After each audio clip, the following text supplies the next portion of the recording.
Week 16, Overview, Sea to Shining Sea. The one presidential term of James K. Polk, which we'll study this week, was eventful. Essentially, the entire course of the nation changed during his tenure. Polk made 4 major campaign promises during his campaign in 1844, and he fulfilled them all, and more. During his administration, Americans were excited about expanding westward, as we learned last week when we explored the idea of manifest destiny. Polk led America into a war with Mexico, and won. The Treaty of Guadalupe Hidalgo, signed in 1848, more than doubled the existing land controlled by America, giving her clear and undisputed claim to what is now Texas, California, Nevada, New Mexico, Arizona, Utah, and parts of Wyoming, Colorado, and Oklahoma. Gaining this western territory fueled American pride and boosted the nation's economic growth.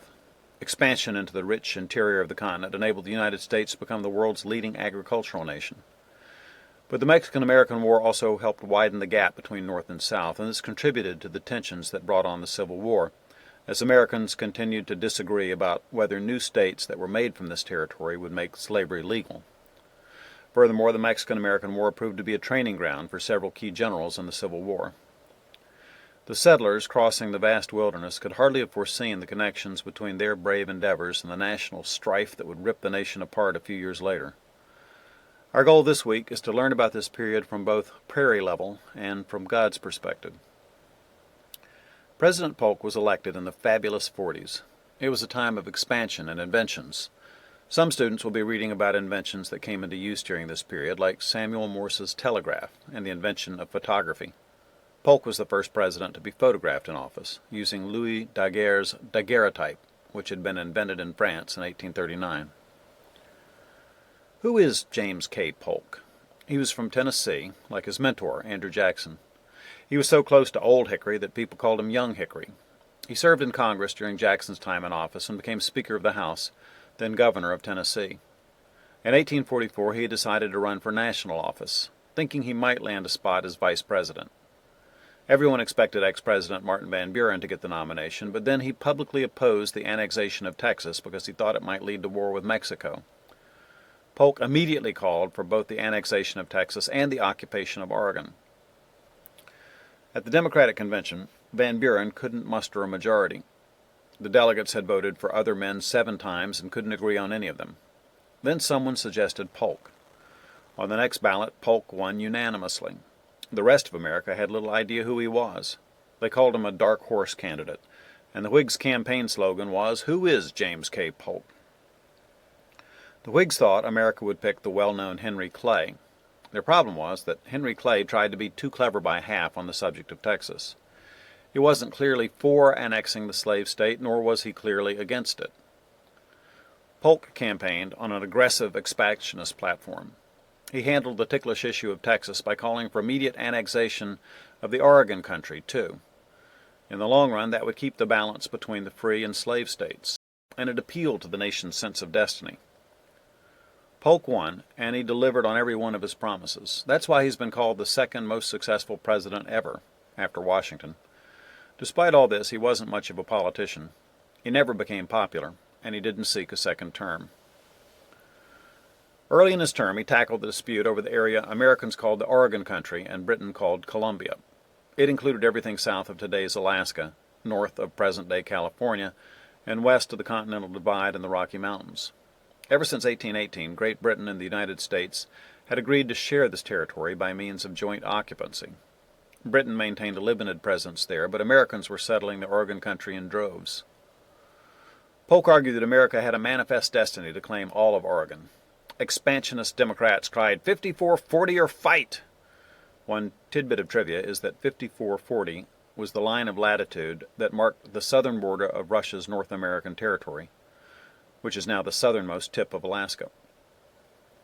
54-40, those were tough words, but Polk wasn't quite as bloodthirsty as he made himself out to be.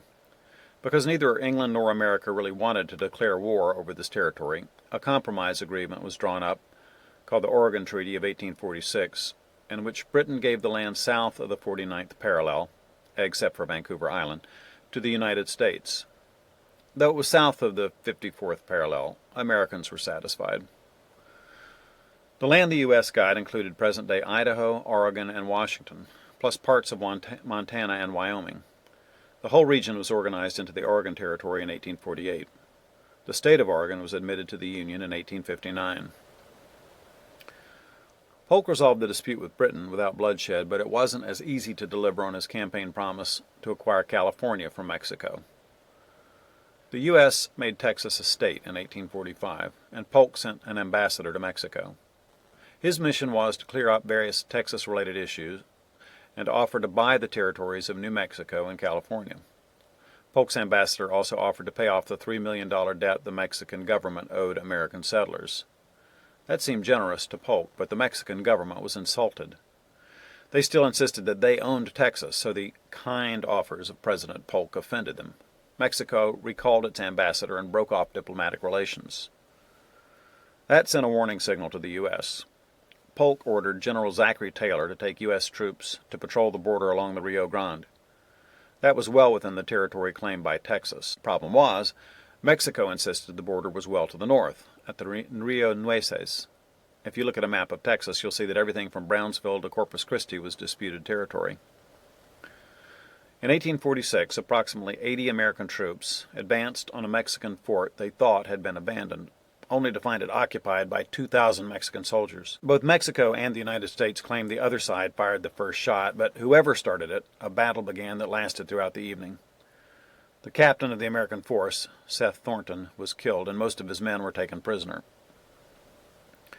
When Polk heard of the Thornton affair, he said, "American blood has been shed on American soil," and he asked Congress for permission to declare war on Mexico.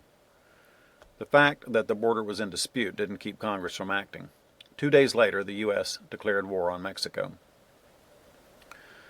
As troops poured into Texas, American settlers in California got word of the war. Instead of waiting for federal forces to liberate them from Mexican authority, they took matters into their own hands. At one point, 33 settlers marched towards a Mexican fort in California.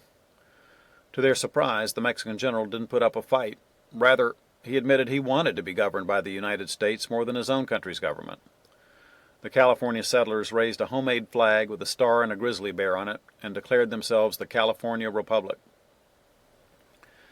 Bigger victories in California were won by more conventional sailors and soldiers. Explorer John Fremont led troops into Monterey. General Stephen Kearny led 100 dragoons overland into California. Commodore Robert Stockton's ships carried Marines who helped end the fighting. Many officers established their reputation in this brief war. General Zachary Taylor, old rough and ready, became so famous that he succeeded Polk as president.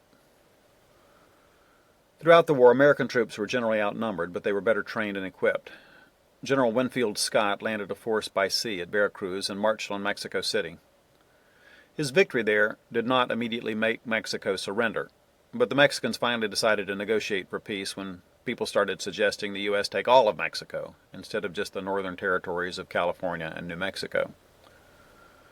The Treaty of Guadalupe Hidalgo was signed in a little village outside Mexico City.